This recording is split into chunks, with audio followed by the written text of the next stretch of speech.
It's the Poojie Podcast, proudly sponsored by Cimarron Golf Club.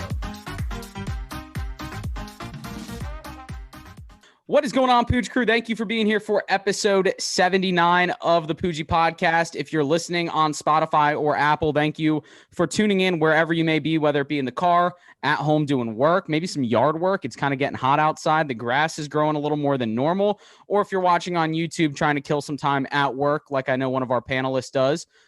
Jacob, I know I'm talking to you.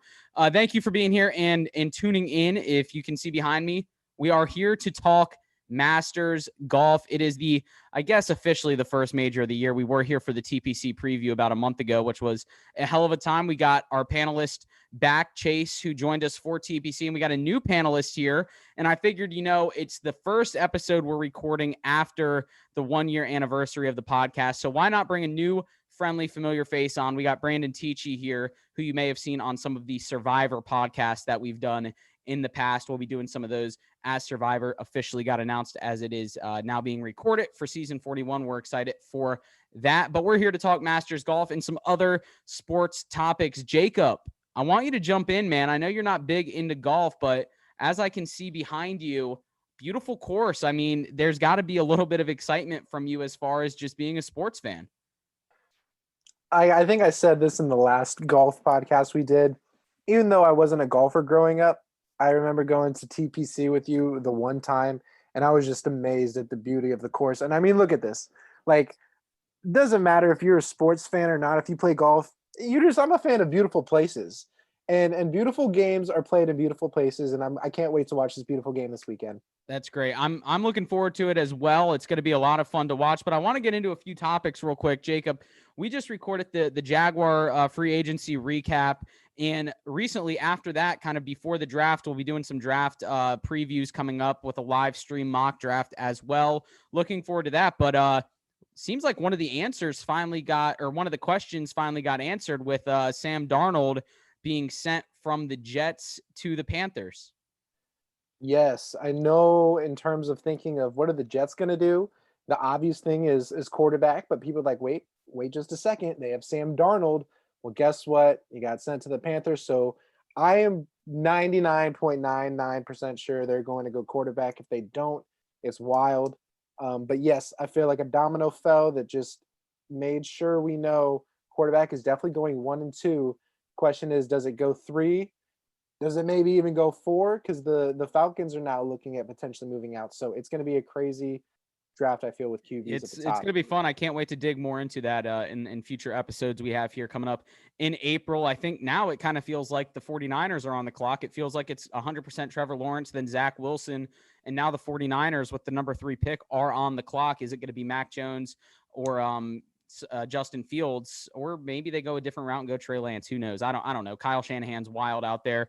Tichy, I want to bring you in here, sticking with football. Deshaun Watson, a rival of the Jacksonville Jaguars in the AFC South. I know yourself, you're a Dolphins fan, so you love watching the Texans crumble. They got you that 3rd overall pick that you guys traded away to the 49ers. Tell me what's going on with Deshaun Watson. What are your thoughts? Yeah, well, first of all, thank God for that Terry Tunzel trade, man. We got 4 first-round picks, but Deshaun Watson went from being potentially having 3 first-round draft picks for this guy, maybe even some great players for Houston, but now it looks like who knows what Houston may even be able to get out of him. It might be the smartest thing to keep him, but it looks like with all these, women coming out, and now this one specific woman coming out and filing a lawsuit after him, not looking good for Deshaun Watson, my friend. Not good at all. It's and to be honest, as a Jags fan, I'm just eating my popcorn over here, just hanging out, because the worse they can do, the better it looks for us. And hey, Absolutely. We might not be the bottom feeder in the division anymore. So I like the sound of that. Chase, I want to come over to you real quick. Big game last night in the world, Monday night in the world of college basketball. After a crazy season, COVID-filled, tournament was wild. They actually got 66 of the 67 games played.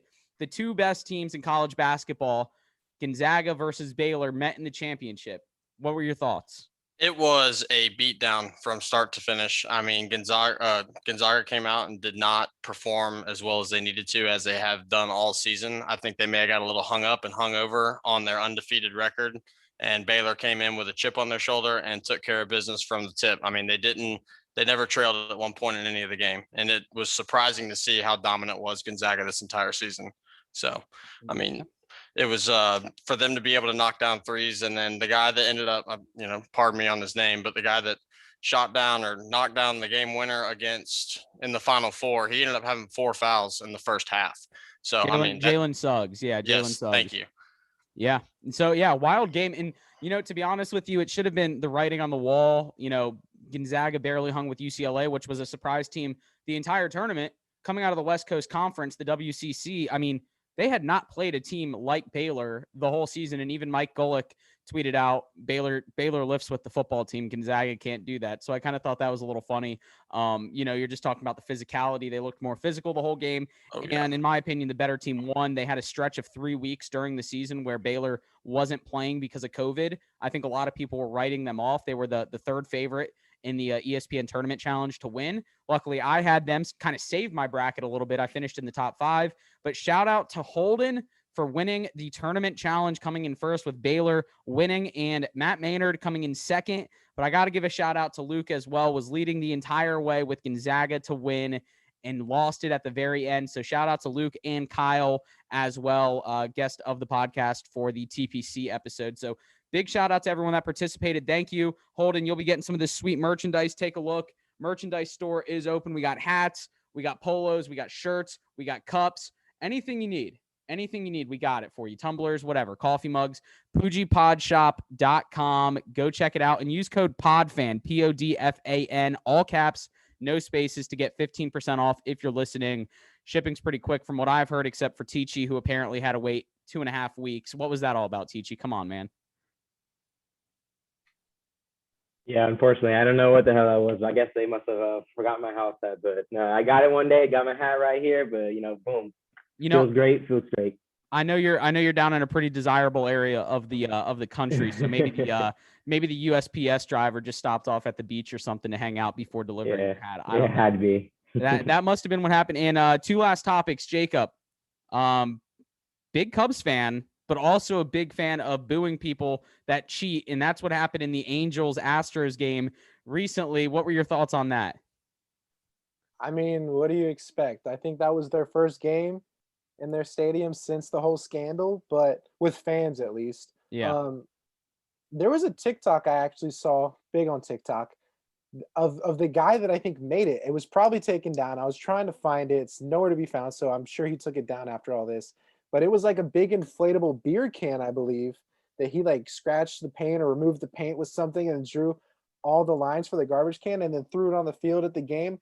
That's wild. I know Dusty Baker was not happy, but I'm like, what do you expect? You guys cheated in a major sport, in a major series too. Like this is what's going to happen. Fans are going to let you know about it, and they weren't shy in admitting it. So it's like tough. I mean, you can't cry about it. Yeah. And I mean, honestly, you take that cheating away, who knows what would have happened in those postseasons. And last year in the shortened COVID season, Altuve's numbers were down, Correa's numbers were down, Springer's numbers were down, all because they couldn't cheat anymore. So who would have known? Who would have thought, right? You don't cheat, you can't hit. That's how it goes. So they deserve it, and that's something not only they'll have to live with for the rest of their lives outside of baseball, but the rest of their career in baseball is going to be following them until they hang the cleats up. It's a wild situation, and I can't believe. Actually, funny enough, Reds game versus I think it was the Cardinals, I want to say.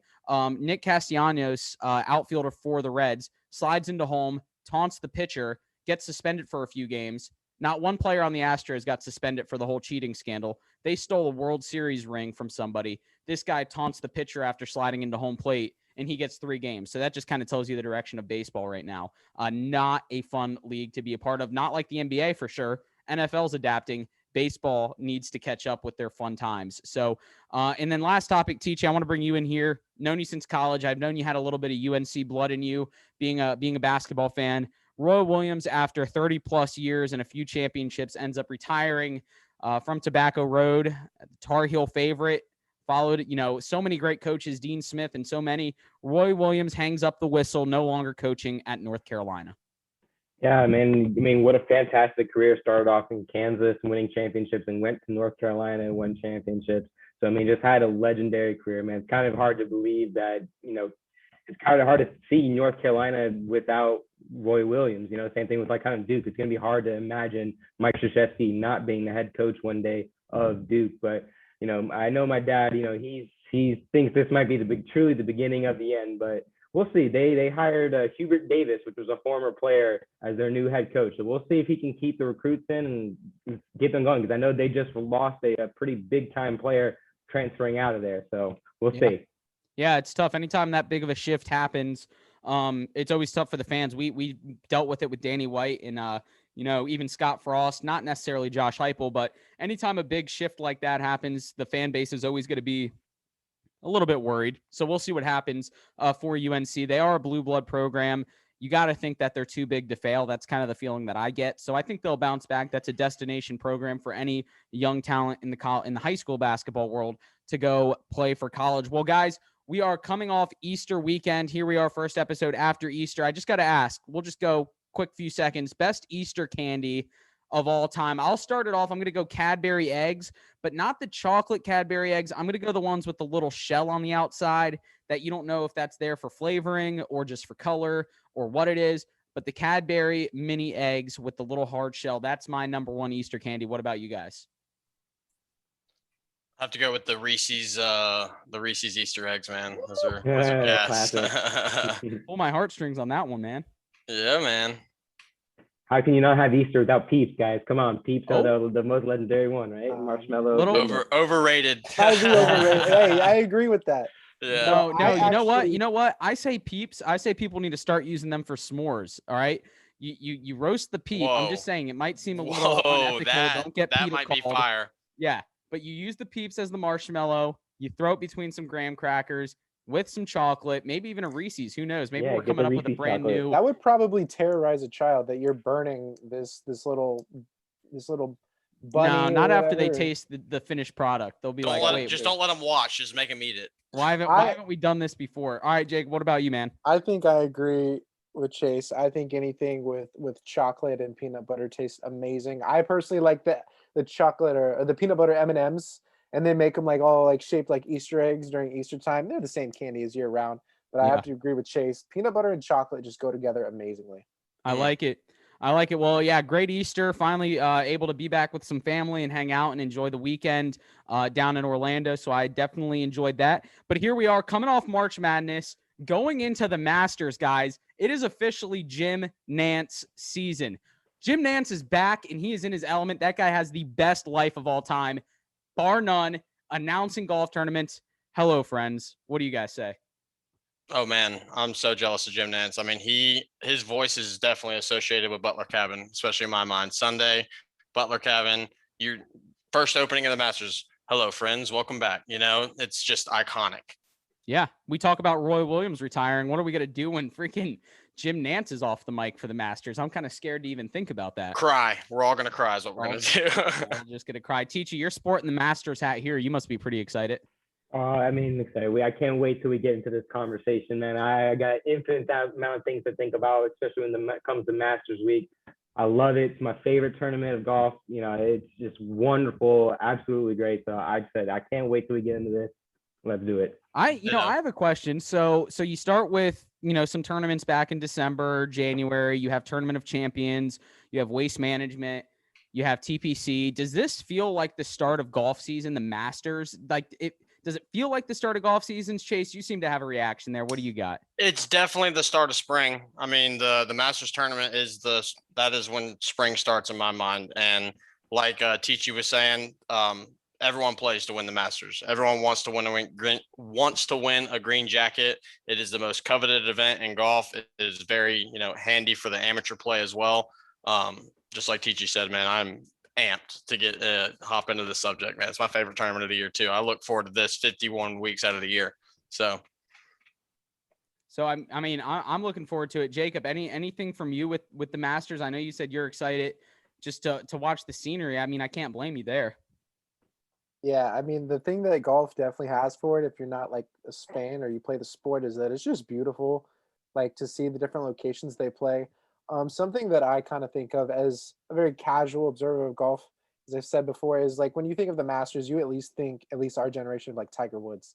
And obviously he had his accident and he's not going to be there. Do you think that's going to be a major theme this weekend that, people talk about Tiger? I mean, I looked it up. I didn't realize he's won many tournaments, obviously, many majors, but like this is where he's won the most of those majors. So like this is almost synonymous with our current generation of Tiger Woods and of any generation. So it's like what's the aura going to be like knowing what happened with him, but that he's going to be okay? Well, one of the reasons he won probably the most here is because this is the only major that they play in the season that stays at the same course every single year. And yeah, to his credit, he does have 5 green jackets out of his 15 majors, the most recent coming in 2019, an incredible comeback performance, cementing probably one of the greatest sports comebacks ever. And yeah, he will most certainly be missed. And I would, if you want to black out, just drink every time they talk about Tiger during the coverage from Thursday to Sunday. Yeah, I mean, I was actually, and Chase, you mentioned this the other day when we were talking, they're doing the Champions Dinner tonight while we're recording. And they also mentioned that they actually have an open seat there for Tiger Woods since he'll be not in attendance for the Champions Dinner. So even before the Masters begins, Tiger Woods' missed presence is already being felt there. And Tichy, you brought something up right before we started recording with Bryson DeChambeau. The video, tell me about that. What's going on with Bryson? Yeah, so I don't know if any of you guys saw it today, but Bryson, we got a nice little video of this morning of Bryson DeChambeau warming up, and of course he's got VJ Singh looking at him, and he's just laughing. But the video is just Bryson DeChambeau just cranking the ball as hard as he can, just boom, boom, boom. Within a minute, he's cranking out probably 20 plus shots, and just it's incredible just to see the amount of flexibility this guy is hitting. Just knowing that this cannot sustain for the long run, but it's insane to see how hard that man can hit the ball. It's insane. Yeah, I actually did see that, and I hurt my back just watching it. I mean, he swings out of his shoes. It's incredible how much power he puts into it. And like you said, there's no way his body's going to be able to hang up. But I don't know. I'm convinced he's a cyborg. I mean, he murders the ball. But what's crazy is if you look at I think there's out of any transformation, it's right up there with Barry Bonds in baseball as far as the transformation so quickly of one's body. Bryson DeChambeau looks like a different human being from the start of his career to current day, right up there with Barry Bonds. I just think it's all like the weight training he's putting in. I am a San Francisco Giants fan, and Barry did use roids. So, but I don't think that we're on the record. There we go. Yeah. We're on the record. Has a golfer ever been tested positive for taking steroids? Dude, could he be the first? I honestly, when he came out and he was hitting the ball like 370 off the tee, I was like, he's got to get tested. I was like, this is unreal. I mean, for him to go from skinny, 170 something pounds in 2016 to be absolute beefcake that mashes the ball 360. I mean, I'm like, hey, can someone get a test kit on this guy? Yeah, the PGA Tour, I'm pretty sure they suspended VJ Singh for deer antler spray 10 years ago. They sure I don't think, I mean, Tichy, do you know of anyone that's gotten roid tested or suspended or anything like that? The only thing I'm thinking of a John Daly, maybe trying to drink on tour or something like that, but I don't know. They should allow that. That would totally change the game, and that would also help us identify with them on the course, watching their progression just slowly decrease as they drink more throughout the round, just like an everyday round of golf. Someone just Cabrera smoking a cigar is kind of has that here and there. When he plays, they should just Jimenez, yeah. How about speaking of cigars? How about did you guys hear this Angel Cabrera story? No. Which one? All right, he is eligible to play in the Masters, but he can't because he's in prison right now because he got caught. I guess he got arrested in a different country because he left Argentina and he was on trial for assault and fraud and all this stuff. So my brother texted me last night and was like, "Did you see this?" And I said, "No." I'm surprised it's not being covered more. He's won a few majors. In fact, hasn't Angel won a green jacket too? Yeah. So anytime the Masters comes around, it's like, all right, which of these old guys is going to come out and just win? He's like the groundhog. He comes out once a year and he just performs at the Masters, and he will not be doing that this year. But for those that are listening that aren't familiar with the Masters, started in 1934, like Chase said, only major that doesn't rotate courses. A huge course, 7,400 yards. So it's a pretty long course. It actually got extended a few years ago. Hole number 5 got extended Every hole has a name. Everything has a name, really. The bridge behind Jacob has a name. Everything has a name. You'll be hearing bush names and tree names, Azalea and all that. Yep. Yeah, like it's everything. Everything has Justin, a do name. you know why that is? Why is that? It's because it was back in 1934 when they were building the golf course of the architecture. They made it out of a nursery, so each plant that it's named after is on the hole itself somewhere. That's actually pretty epic. I did not know that at all. Now it makes sense, and I appreciate it a lot more. Yeah, You can only get that kind of content from the Poojie Podcast. Right? Exactly. So honestly, I was like, until you Chase. just said that, I was like, all right, this seems like a really snotty, stuck up Masters thing to do. But now it's sentimental, so it actually, I'll roll with it. I like it now. yeah. So no Masters, or the November Masters, which was held in 2020 because of COVID, Dustin Johnson won, which Teachy and Chase, I want to ask you this. From November to April, right? That's pretty much 6 months apart. How different does this golf course play, or just merely just the conditions in general, if you were going out to play from, 6 months to the next? Teachy, if you want to start me off, just simply based on the time of the year. Yeah, I mean, I figured there's probably somewhat of difference probably playing in that late fall to winter time period. But you got to remember, a lot of these pros have probably been coming to Augusta every other weekend in between tournaments. I know that for damn sure. Tiger Woods was playing, especially him and Phil Mickelson. They're coming to Augusta every other weekend in between and playing 2 or 3 rounds. So as much as it might be different, at the same time, like I said, these guys are professionals. They've been out here. They've done practice rounds. They know this course inside out. And honestly, I think it's kind of funny because I heard the course was a lot wetter. It was a lot softer in November. So I'm sure these guys were loving it because they could actually attack and they could actually be aggressive on the course. Whereas typically in April, obviously they don't want to play it in November, right? COVID was awful. We didn't want to play it in November. But you mentioned that about the golfers. These guys are so precise and such pin seekers. You have these record-breaking numbers. In fact, Cameron Smith, Jacksonville Beach resident out of, I believe it's Australia, he actually is the first player in Masters history to shoot all 4 rounds in the 60s, and that came in the November Masters. So if that tells you how much easier it might have been to play in November, and he didn't even win, mind you, if that tells you how much easier it was to play in November, that's all you need to know there. Chase, what about you, man? Yeah, I was just going to second back and roll back and say, I mean, DJ shot the lowest score to par last year in tournament history. He was it? Was it like 21 under or 20 or 20? Yeah, he was the first person to reach 20 under.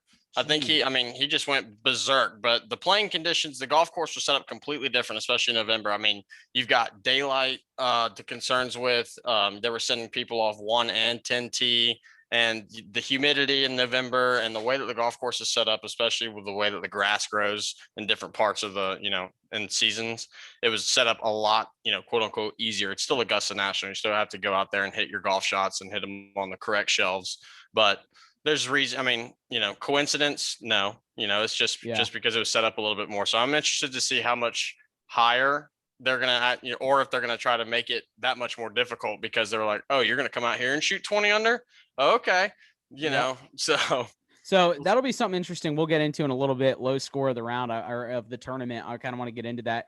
But so DJ wins in 2020 in November. Tiger is the reigning April Masters champion from 2019. Patrick Reed 2018. That made me throw up even just saying that.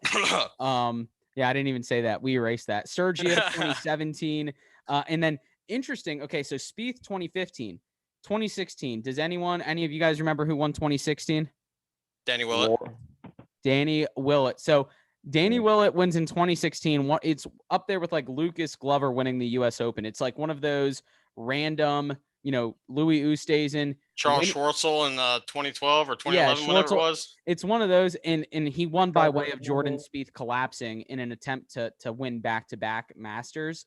So I'm glad I literally didn't even plan that segue, but I want to ask this question. So you have 88 players in this field. Jordan Spieth, are we seeing a career renaissance from Jordan Spieth as we speak? Jacob. No, so I'm kidding. Glad you brought. Oh, okay, go for it. No, I actually wanted to ask a question that I feel ties into a little bit what you're going for, because I'm looking at a list of winners and I see people like Jordan Spieth and people are talking about him and stuff. Is it more likely, do you think, that someone wins and repeats Like someone wins that has already won, or do we have a good shot of seeing someone new win? Ooh. Well, I think you could talk about, when you guys were talking about themes of Tiger Woods, that is actually one of the themes of Tiger Woods. You can go back 20 years ago and you could probably have a great guess at the top 5, maybe top 10 players, and they'd probably be the winners.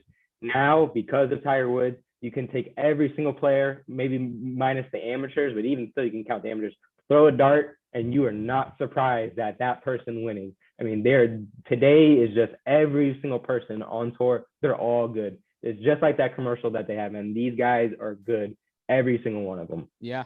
Yeah. 88 players in the field. So it's the smallest major field, almost by half. I mean, we've seen the PGA Championship and the US Open be up to 150 at times. So we're looking at 88 players. Jacob, to directly answer your question, I am going to go with a new winner simply because my pick is a new winner. However, I wouldn't be surprised if we see a repeat here because I think experience pays dividends at this course. You have to course manage correctly. And everyone goes out there and tries to course manage, but you have to know when to take shots that maybe are more risky than others, when to go after pins.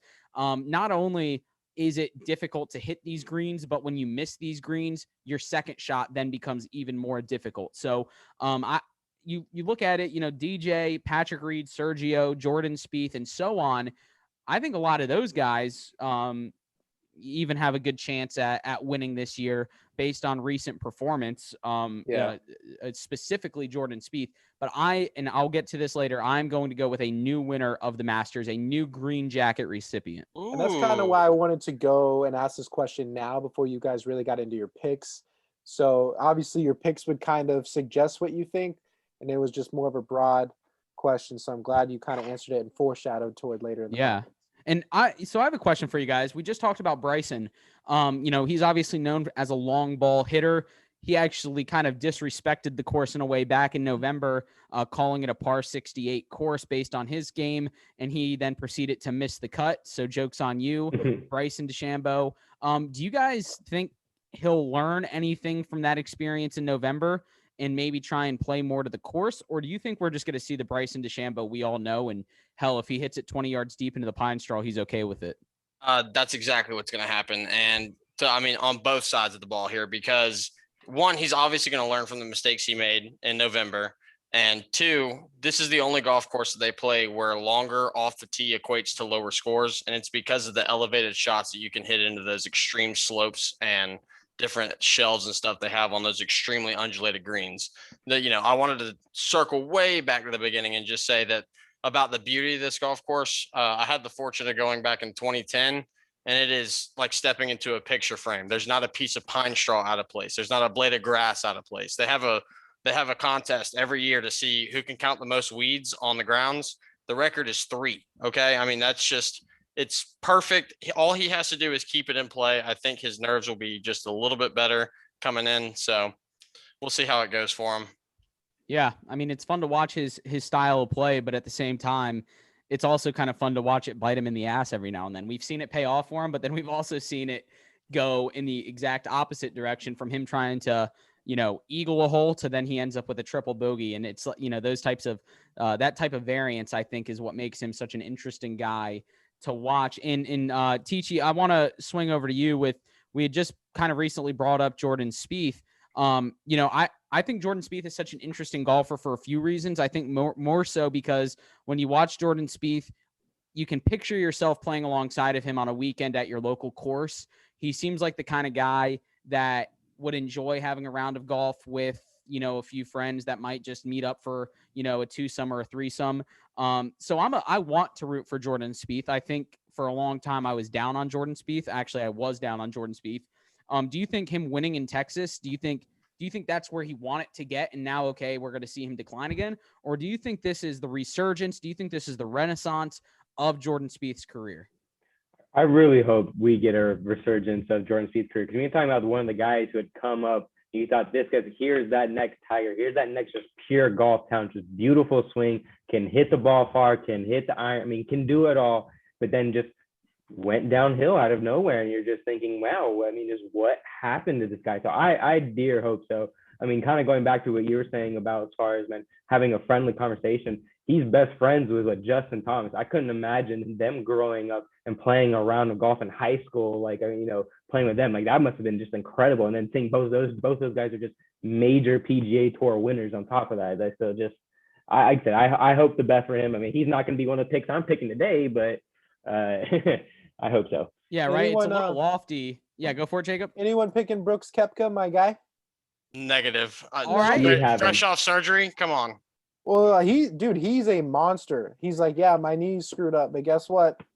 I'm just gonna play through the pain. Yeah, it's because he's got the He's got the invitation to Augusta National, and you better be a quadriplegic to turn that down. I mean, if he wins with this injury or this like knee problem, Tiger 08 U.S. Open. Yeah, well, if he did it, maybe Brooks can be the next Tiger that you guys are talking about. Wasn't we've always Rocco Immediate doing the Tiger Woods. Yeah, wasn't that against in extra holes, right? He was injured against Rocco Immediate. He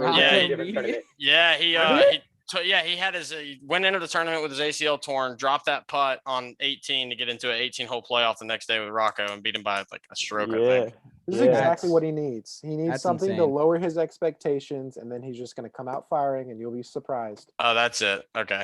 He's just going to put a self-handicap on himself. So, Jacob, just to update you, he hasn't played 18 holes since the end of February. He's fresh. He played he played 4 holes on Easter Sunday. How golf works. He played 9 holes yesterday, today, and Wednesday. So that's his Shambo is ruining his endurance for this upcoming tournament. Brooks is staying fresh. So other way around parts. I'm sorry. I mean, that golf course is like it's probably taking a toll on his knee because of how much hills it is. I mean, it doesn't look like it on TV, but the undulation from hole to hole, it could probably take a toll on that fresh knee. Well, he did just get engaged, and I mean, he looked fresh down on one knee. Actually, he looked strong. So if I'm if I'm reading anything, and he was on the sand, that's some tough terrain. So maybe Jacob's onto something. He got engaged. He was not hesitant to get down on one knee. Maybe he takes some of that courage to the Masters. All right, question for Brooks Koepka out there then, for you guys. Simply, does Brooks Koepka make the cut this week? Yes. I'm gonna have to go with yes. He's just, he's a major champion. He, when he's in the zone, he is one of the hardest to beat out there. So if he can get him, get in the right mindset and get off to a good start, I think he'll keep that ball rolling. But on the flip side of that coin, if he doesn't, he's also gets really down on himself and kind of digs himself into the hole. And he's a great player. He's just got to be able to get out of his own way and go let his game play. Teachy, what about you? Oh, man? Yeah. I think he'll make the cut. I just need to hear some analysts or just see him on the range, see how he hits it. If he's hitting the ball clean, I think he'll make the cut. But if you see him, he's twerking or not twerking, but twerking. He is dummy thick. I thought this was a gentleman's sport. Yeah, you see, he starts feeling it, then no, and especially since he hasn't played in such a long time. Golf requires you to play it just over and over and over again. You just can't just jump back in it unless you just have that pure natural talent. Especially into this spot with it being the Masters, it being this course. And then quickly, you guys see the story about Jon Rahm and his wife, due for a baby. Next question for you. All right, well, quickly, Jon Rahm's wife is expecting a child. Oh, already had it. Oh, she already had it. She had it. Today? Like 3 or 4 days ago. I think 3 days ago. He's a father. He's got that weight lifted off of him. Okay, because I was about to say, last I had heard the child had not been born yet. I almost called it an it, so I apologize. I mean, hey, don't. That's correct. Hey, that's correct. It decides. It has to decide. It's what it wants it to be. Right. So I was going to ask if he would make it through the 4 days of the tournament because he had already come out and said he was leaving Augusta, withdrawing if she went into labor while he was there. So maybe she felt that pressure and maybe the baby came out a little bit sooner just from not wanting him to withdraw. Real MVP. Yeah, the GOAT. And I want to jump into real quick a player that, much like Jordan Spieth, was much thought to be the next big up-and-coming thing in his career. Most recently has kind of panned out better than Jordan Spieth in the last 4 or 5 years. But I want to get into Rory McIlroy. McIlroy he's kind of been a question mark recently. He was looking hot coming into this season, was playing well. He's kind of tapered off a little bit, falling back down to earth. His best finish here at the Masters was 4th in 2015. And he's won the PGA Championship twice, 2012, 2014. Won the U.S. Open in 2011. That was his first major, and he won the Open Championship, the British Open, the Open Championship in 2014. So 2 majors in 2014. Highly talked about, right up there with Jordan Spieth at the time. Is this the year that Rory McIlroy completes the career Grand Slam? I don't think so. No. I don't. I mean, that final round, 80 or 81, whenever it was a couple years ago. I mean, that just the demons and the having to overcome that, and he hasn't really been playing that well. He's even come out and basically lacked confidence in his own game. And from a player standpoint, like, that's never a good sign. Like, you have to have the utmost confidence in your game, and you have to think, I am that man this week, especially at this golf course, because it's going to take a lot of moxie to get it done. Yeah, because there's just something about Rory right now that he just, like, there's a blow up in him almost guaranteed. Either it's just one hole or if it's just a round. You'll see he might be in contention the first day or something like that. He's top 15, and then next thing you know, he shoots an 85 or something. Like, wait, what happened? And that's really just been his story for the last maybe couple years. But even recently, he's just been I don't know what's wrong, but there's just a blow up is just almost intimate with his game right now. Yeah, it's been kind of sad to watch. So I'm not as saddened or emotional about Rory McIlroy's regression as I was about Spieth's. I don't know if that's Spieth being an American and McIlroy being an international player. Maybe I had more hope for Spieth to kind of take over the American spotlight. We've seen more and more Americans come out and just start dominating as well. I think another thing to note here is, and this is kind of random, I feel like the world of golf right now is more competitive than it's ever been, which is great for the viewers. I think when we're watching, like we mentioned, this is anyone's tournament for the most part, like Tichy said. And I think that's a good thing. Like, it was fun watching Tiger's tear and him just ball out and win tournament after tournament. I will not discount that at all. I think his dominance was beautiful to watch, but I also think it's exciting how one week to the next, you could have a guy like Victor Hovland, and then you could have a guy like Cameron Smith, Joaquin Neiman. You have all these young guys that might not even be the young guns that people talk about, but they're right there. They're like the best of the rest. And sometimes they have what it takes to overcome, some of those young guns and actually get the job done. So, that's a good point to a question that I have as someone that's not as much of an expert. And for anyone listening that's kind of casual to golf, with the field being kind of open and everyone's really good, I'm sure every course, like I asked in the most recent one we did, what is the course, like, who does it favor? Are there certain styles, play styles of all these golfers who you say anyone can win, but are there going to be certain guys that have a play style that's more advantageous here? You got to do it all. You got to be able to hit the ball in the fairway. You got to hit it on the green. You got to do it all. You got to have a great short game. This is not a course where you can just bomb it every hole like the long guys. There's certain holes that you got to play. You got to play smart. You got to do this. You got to play it around the tree. To win a major, it's obviously the game is going to be hitting the long ball, but to win this tournament, you got to do it all. You got to have great iron play, short game, everything. And you got to be great under pressure. I mean, you have to be outstanding under pressure, especially short putts, mid putts, anything to save par, anything that you can take advantage on. I mean, this golf course and this golf tournament in particular just demands the most out of the best players in the world. And that's why it's my favorite, is because these guys want to win this tournament so bad that it just makes for a great tournament every single year. Yeah. And to both of your points, I think you both hit on really important factors. And Chase, you hit on it a little bit ago. Jacob, to answer your question from my perspective, I would go with driving distance, kind of matched with accuracy. I think it's more important for the distance part, though, simply because, like Chase said, you need to be at good angles to get the ball to stick on the green. And you could hit the ball 310 yards and be on the downslope in the fairway. You could hit the ball 325 and be in the perfect spot. So that 10 or 15 yard difference makes a world of a difference at this course simply by club selection and how you can attack the pins, which then goes into you have to be able to score at this course, like Tichy was saying, and like Chase mentioned about missing putts and those things, is you have to be able to score. Parring out is not going to win the Masters. but bogeys will lose the Masters.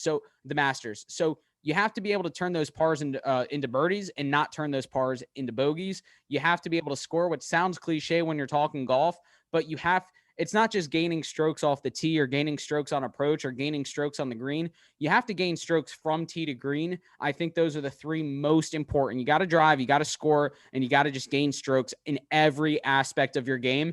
And I bet you if you look at the winner of this tournament, strokes gained total will be positive versus negative when it comes down to it, because that's the person that is gaining strokes on the field when others are losing strokes in certain positions on the course. I think that's a pretty concise way to put it. I'm sure their scrambling numbers would be probably top 5 as well, because the guys that end up missing the green and then being able to, battle and get that up and down to save their par, those guys are gaining a shot and a half or a half a shot, on the field every time they're able to get up and down from an extremely difficult position, because Augusta National plays no favorites. I mean, like I said, these guys are the best in the world, and they make this golf course insanely hard to play. It's like walking on carpet. It's amazing. And it is, I don't know what I would do to be able to give the opportunity to go play in this, this golf course alone, let alone be able to enjoy it every single year when this tournament comes around. So should be a good one.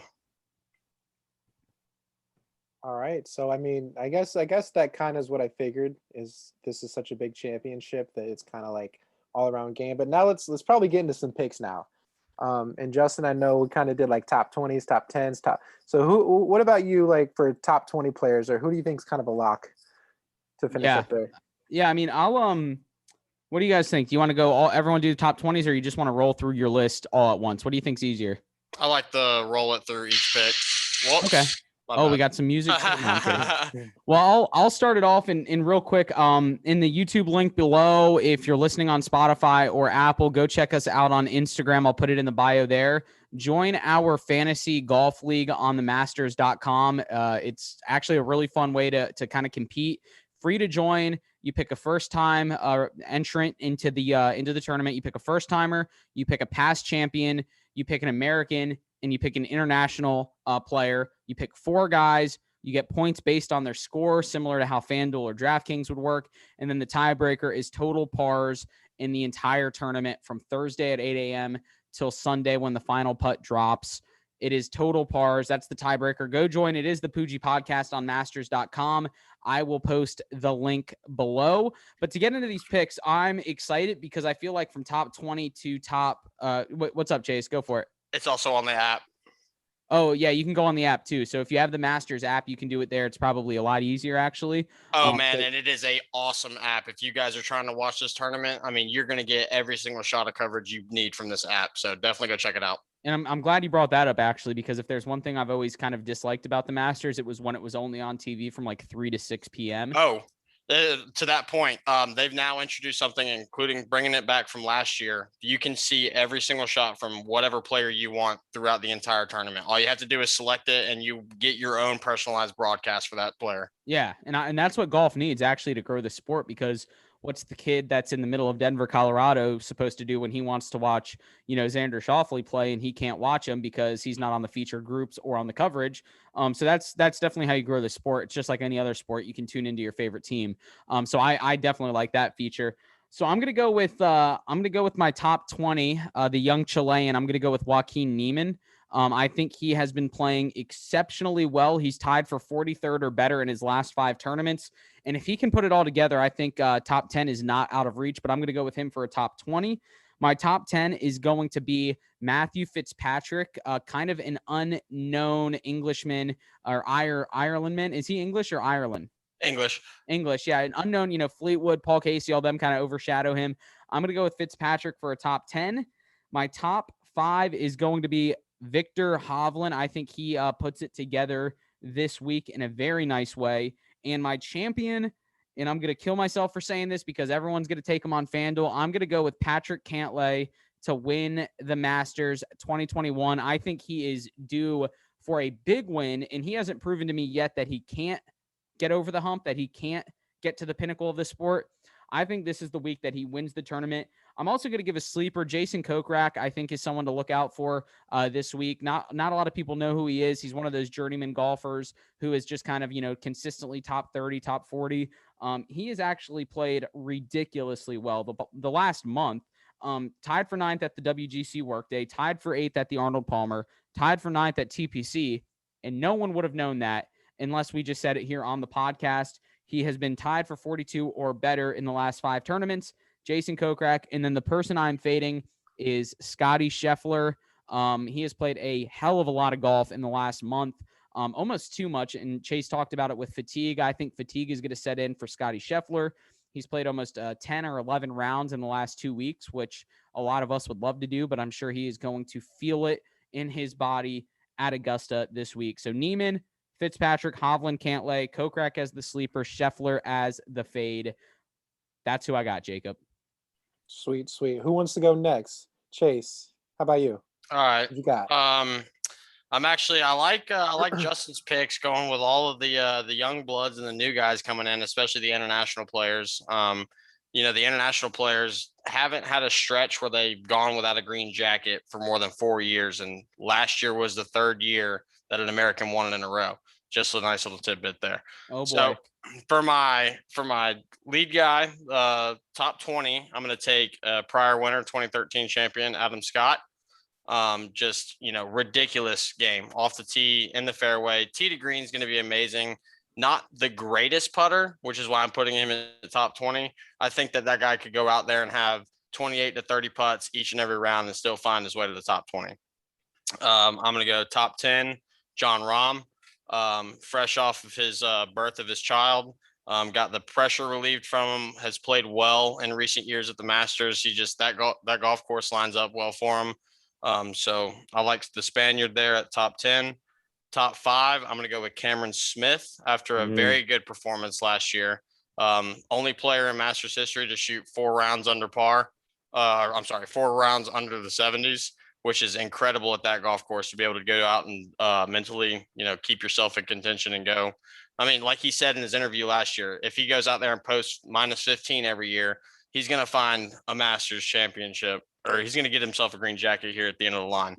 And since we keep slandering my boy, number 1 this week, repeat, Jordan Spieth, baby. All I needed to see last week was him to be able to finally get over that barrier of not winning, because he has been in contention for the past 6 months and has not been able to get it done on Sunday. And that performance on Sunday, that looked like the Jordan of old. And I don't believe that there's going to be any more regression. I think he's going to have a very strong performance. He may or may not win, but from here on out, I'd look out for him at the majors in 2021. I like that. And when I was watching on Sunday, you mentioned Jordan of old. I kept waiting for the collapse, and it just did not happen. I kept waiting for the blow up hole. I kept waiting for him to allow Hoffman back into the tournament, and it just didn't happen. And it was nice to see it not happen, because that's what I needed to see as well from Jordan Spieth. And he's not in my top 20 on this list. Maybe he's 18th or 17th. Yeah. I don't know, but he's in there somewhere. But I would love to see Jordan Spieth win. Oh, that'd be a dream. And for him, I mean, just the thing that really cemented me on that was his pressure shots coming down the stretch and the big putts he was able to make on the back 9 to be able to, close that championship out in Texas was, he, like I said, looked like the Jordan of old. I mean, from that collapse in 2016 where he took, I think it was a 7 on the par 3 12th at the Masters, he just wasn't the same. And after him taking the victory last weekend, I think he's back. I like it. All right. I do like the Cameron Smith pick, because last year I think it was my first time playing FanDuel for golf, and I had Cameron Smith, and that was a good choice. I won a couple bucks. Attaboy. So that name is in my head. But Tichi, what about you? What's your list? What are you looking at? All right. For me, I got my top 20. It's funny, because all the guys you guys have listed, man, just all of them are just fantastic. Any of them can win. But for me, top 20 pick, I got Max Homa. Just amazing dude. I mean, just United States homegrown dude, just can play, can have that all type of round golf. Top 10, excuse me. I went with the safe pick, Tony Finau. Yeah. The guy Always plays safe golf. I mean, always seems to be right there in the top 10 every single week. Yeah, I mean, not necessarily a winner, but always right there and always in contention. Top 5. This dude, I think this guy has the best swing on tour right now. Colin Morikawa, just gorgeous swing, newcomer. I mean, it's maybe his first time playing, but just I really love this guy's game right now. Just absolutely great. And my winner, a little not so fast there, Chase. So we're gonna have a little back-to-back Masters champion, Dustin Johnson. Hey, hasn't happened since Tiger Woods. Just played it 6 months ago under pressure. Can do it now. Hopefully hopefully he's not a little hangover, but I absolutely think we might be a little back-to-back. And as far as, let's see, we have a sleeper. If you're in the game of golf, this guy's not a sleeper, but if you just look at just the body physique of this guy, Shane Lowry, you think, what is this guy? This guy's not a professional athlete. This guy's a top golfer. Don't let his body, his, beer belly, whatever, for you. This guy will be right up there in the end. And maybe a guy that's fading away, a guy that's won it. I think maybe like Bubba Watson, maybe. I like to see Bubba Watson do great, but his game hasn't really been what it's been maybe 5 to 10 years ago. So those are my picks. I love it. Can I get my sleepers? I totally forgot to give my sleepers and my fades. Go ahead, give it. Sleeper and fade, Chase. My fade is it's gonna be the Irishman, Rory McIlroy. It is just over the past couple of performances at the Masters and the way he's just been performing this last couple 6 months or so, it's just not gonna happen this week. The confidence isn't there. And the sleepers, I'm gonna take a group here. Anyone over the age of 50 that has a jacket, okay? Because those guys somehow find a way to end up in contention at Augusta. There's just something, if you have won the Masters, there's something about you being able to go out there and execute and play very well on that golf course. And we saw Bernard Longer in one of the final, I think the last 2 pairings a couple years ago. So I like it. I actually just wrote that down as old past winners. So that's what'll be going up on the graphic for this weekend's tournament. So just a little plug here from 2 former panelists. My brother Kyle went with Kuchar for top 20, Spieth for top 10, DJ top 5, and Patrick Reed for the win. DJ Singh top 5? What'd you say? You said DJ Singh top 5? No, DJ Dustin DJ. Johnson. Okay. That would have been classic. And then hey, he's an old winner. Look out. And then he had this guy as a sleeper for TPC. He has Will Zalatoris. It's actually his first time in the Masters this tournament. He is actually playing unbelievable golf right now for being a rookie on the tour. Will Zalatoris as a sleeper. And Mike Tabak has Daniel Berger top 20, Jordan Spieth top 10. A lot of love for Jordan Spieth here. I love it. Xander Schauffele top 5, and Justin Thomas to win, which Justin Thomas, first Masters, I believe, was 2016. He has progressively gotten better. He finished 4th at the most recent tournament in November. And his worst finish is like 44th back in 2016. He's always there. He makes the cut. This could be the year for Justin Thomas. He has Billy Horschel as a sleeper, and he is fading hard. Bryson DeChambeau is Mike Tabak. So anything else from you guys? Teachy, you actually had a pretty cool topic I wanted you to hit on real quick. And actually, to answer your question, Morikawa did play in 2020. He finished tied for 44th, but he didn't have a round under 70. So something to look at. I just wanted to add on, JT, if it's not his year this year, like he is going to end up getting a green jacket. His game and his progression over the years. I mean, he is just one of those outstanding players like Spieth. And to circle back, I kind of feel like he kind of stepped into the spotlight when Spieth kind of took a falter when he was playing very well and won those major championships over that stretch. I like it. So Teachy, go for it. Yeah, I was going to say, they have released the pairings today. So I was just going to go over some very quick few pairings. I thought they just looked really good. We have Brooks Koepka, Victor Hovland, Bubba Watson, looks great. Dustin Johnson, Lee Westwood, who's been playing fantastic this year, and Tyler Shafasi, who's an amateur. Won the USAM last year. Yeah, so that's a great pairing. Rory McIlroy, John Rahm, Xander Schauffele. That's a beast of a threesome right there. That trio. Yeah. Rahm, Rory, and Xander. That is just absurd. Absolutely. Patrick Reed, Daniel Berger, Paul Casey. Okay. Patrick. I love everyone there except P. Reed. Yeah. Next one, Patrick Cantley, Sungjae Im, and Matthew Fitzpatrick. Then you got Bryson DeChambeau, Adam Scott, Max Homa, Jesus. And the last two that I really like, Justin Thomas, Tony Finau, Louis Oosthuizen, and then the very last pairing, Jordan Spieth, Cam Smith, Colin Morikawa. Just back-to-back great pairings there at the very end. That's my favorite one right there. That last one you said. None of those guys are on my list, but Jordan Spieth, Cam Smith, and Morikawa, that's my favorite. That's my favorite one out of all of them, to be honest with you. Yeah. It's absurd, and it's great. It's 88 players, so it's a small field, so you're going to get the best of the best in this tournament.